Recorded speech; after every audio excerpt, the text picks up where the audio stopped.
Coming up on Mountain News this morning, crews here in Hazard work to bring back water to people in our area, and utility companies prepare for damage and dangerous conditions before wintry weather makes its way across the Commonwealth. Dedicated to Eastern and Southern Kentucky, this is WYMT Mountain News This Morning. Good morning to you. It's just before 5 o'clock on this Wednesday morning, the middle of the work week. I'm Dakota Makris. Good morning to you. And we begin with the very active, weather alerts this morning. Let's take it over to Brandon Robinson for a look at our forecast. And Brandon, you walked in this morning and said all these alerts have been issued on your way to work. But, yeah, some of them came before I started to come to work. Of course, I have about a 30-minute drive in the morning, but those texts were ringing in as from the Weather Service in the overnight hours. So a lot to talk about today. And the disturbance starts to impact our area today. We already see the rain on the satellite radar loop there the last few hours coming into parts of the region, if we can take a look at that. And you'll see that there going on this morning in our western counties. So we're going to continue to watch that. Now, not all that may be reaching the ground just yet, but I guarantee you by later today, you'll be seeing some rain in your area. And especially look back out toward Paducah and the I-65, I-69 corridors.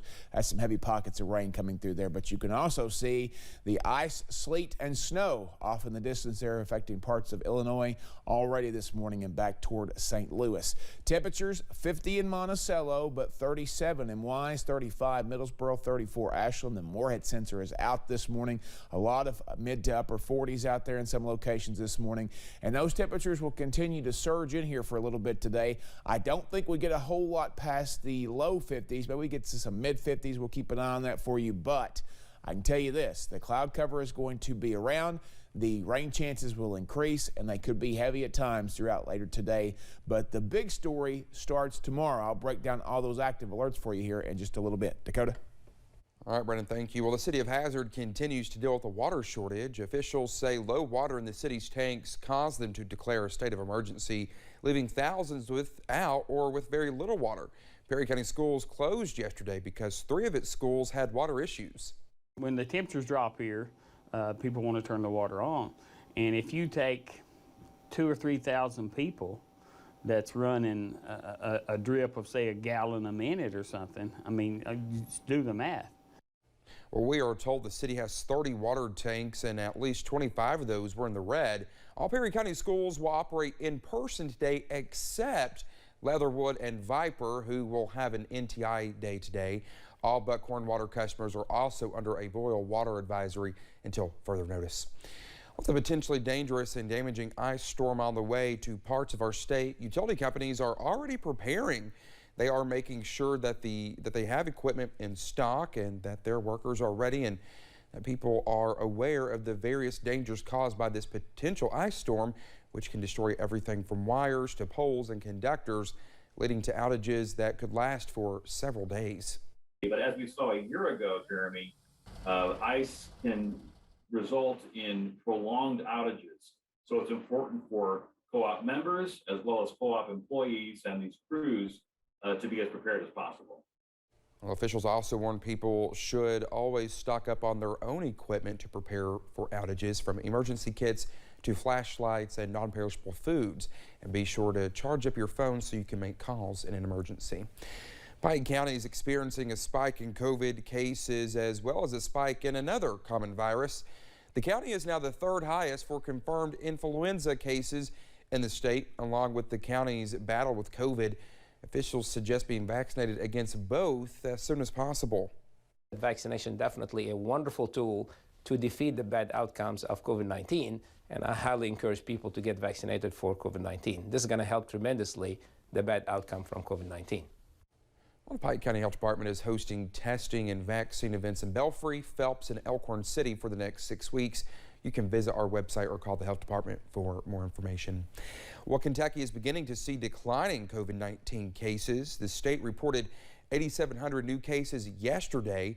Now, 15 more deaths were also reported. That puts Kentucky just under 13,000 total deaths since the beginning of the pandemic.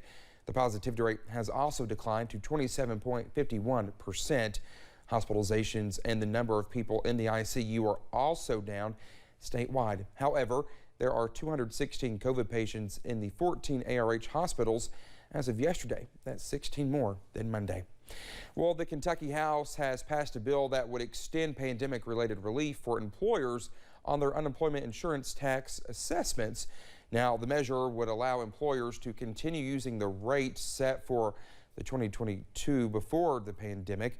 Supporters say it would have Kentucky businesses on average about $70 per employee. The bill would apply retroactively to January 1st, 2022 if it becomes law. The bill was put on a fast track in the House, having cleared a committee late last week. The measure passed 87-4 in the House on Monday. It now moves on to the Senate. Well, research from the CDC reports that Kentucky ranked last in the nation last year in getting enough exercise.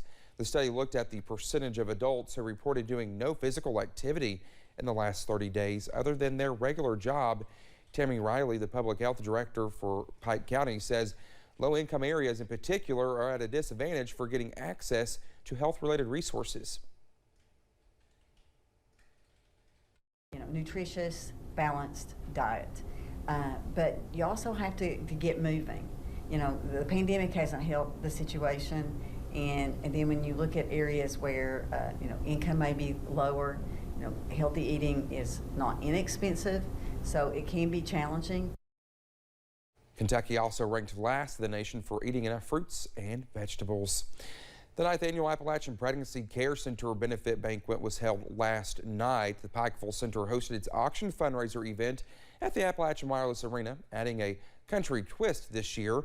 The Mountain Jamboree for Life brought country music, food, and gathering to the arena floor, highlighting mountain values in a mountain venue with a mission to raise money and keep children safe in the area. We've just got some wonderful bluegrass music. We're going to have an Appalachian floor show. Everybody's dressed in their flannels and jeans, and it's just a relaxed time. But I'll tell you what I'm mainly excited about.